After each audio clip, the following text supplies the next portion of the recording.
तो इस वीडियो में आप लोगों को मिलने वाला है प्रमुख जैन तीर्थंकर और उनके प्रतीक चिन्ह, जो कि आपको एक कविता यानी कि पोयम के फॉर्म में मिलेगा, जो कि आपको बहुत आसानी से याद हो जाएगा अगर आप 2 से 3 बार पढ़ते हैं। फिर वही चीजें आपको मिलेंगी एक शॉर्ट ट्रिक्स के फॉर्म में। अगर आपको पोयम नहीं अच्छा लगता है तो शॉर्ट ट्रिक्स से याद कर लीजिए, जो कि आपको वो भी बहुत मजेदार होने वाला है। ठीक है, तो चलिए अब हम लोग चलते हैं।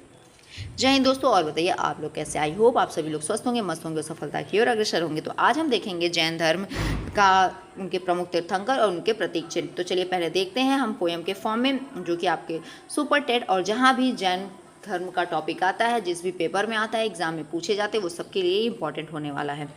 तो यहाँ पे देखिए, इस पोयम को आप कई बार मतलब कि 4 से 5 बार अगर पढ़ लेते हैं तो आई होप ये बहुत अच्छे से आपका क्लियर हो जाने वाला है और कोई प्रॉब्लम भी नहीं होगी। देखिए, प्रथम ऋषभ देव सांड सवारी, ये देखिए आप गीत के फॉर्म में भी अगर कुछ बना सकते हैं तो गा लीजिएगा इसको। वैसे मैं एक पोयम के फॉर्म में पढ़ते जा रही हूँ। ठीक है, प्रथम ऋषभ देव सांड सवारी, दूजे अजीतनाथ हाथी बल भारी। प्रथम ऋषभ देव सांड सवारी, दूजे अजीतनाथ हाथी बल भारी। तीजे संभव घोड़ा दौड़ाएं, सप्तम शंपार्श स्वास्तिक चमकाएं।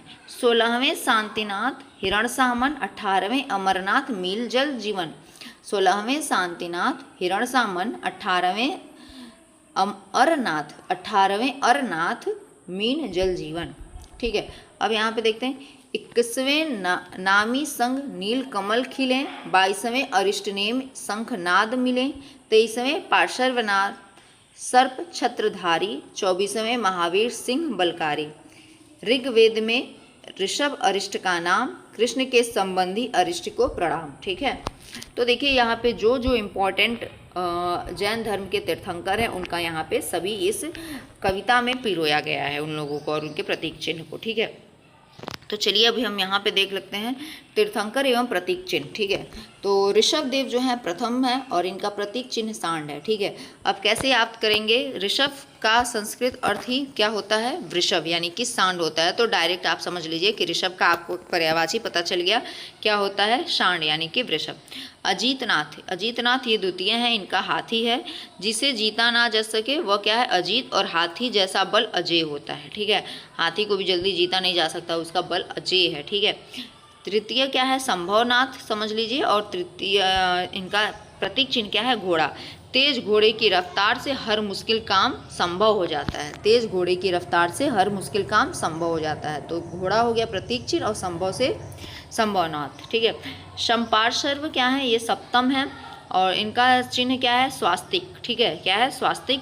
और देखिए सातों यानी कि दिशाओं में शुभ स्वास्तिक का चिन्ह। ठीक है, सातों दिशाओं में शुभ स्वास्तिक का चिन्ह। शांति क्या है, 16वां है, शांति 16वें हैं और इनका प्रतीक चिन्ह हिरण है।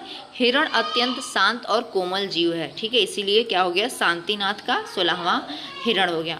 अरनाथ 18वां है और इनका मीन है। ठीक है, अरे मीन मतलब कि मछली। अरे मीन पानी में तैर रही है, यानी कि मछली क्या है, पानी में तैर रही है। अरनाथ क्या है, मीन, यानी कि इनका क्या है, मछली प्रतीक चिन्ह।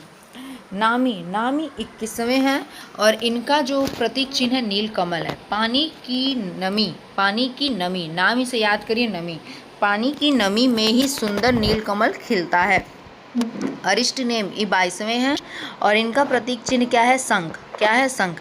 कृष्ण जी के नेम यानी कि चचेरे भाई थे, क्या थे, कृष्ण जी के ये क्या कहलाते हैं, नेम जो हैं, मतलब कि ये क्या कहलाते हैं, चचेरे भाई। और कृष्ण जी शंख बजाते थे, क्या थे, शंख बजाते थे।